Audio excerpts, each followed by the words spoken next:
बस बहुत हो गया। जे तू मर्द दा बच्चा ना ते मैनू हुणे तलाक दे। पर मैं जाननी आ तेरे च इन्ना हौसला कित्थों? ओ जा जा अंदर जाके बह, पता नहीं तेरा रोज दिमाग क्यों खराब हो जाता है। वेख्या मैं जाननी आ तेरे च मर्दां दी कोई गल नहीं। जे तू मर्द हुंदा ते मैनू हुणे तलाक दिंदा। अच्छा अच्छा, जे तेरी यही जिद है ना ते तू 1 मिनट रोक। आला फड़, मैं तेनू तलाक देना, जा चली जा इथों।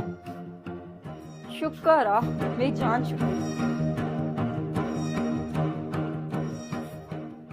ये अचानक आ गई हैं, सब खैर तो है? अब्बू मैं उस घर च हमेशा हमेशा उसे जान छुड़ा के आ गई हां। मैं इन्हू किंज समझावां कि मर्द तो बगैर औरत की कोई इज्जत नहीं। ओ बुको परा हो, मैनू पैर धोन दे।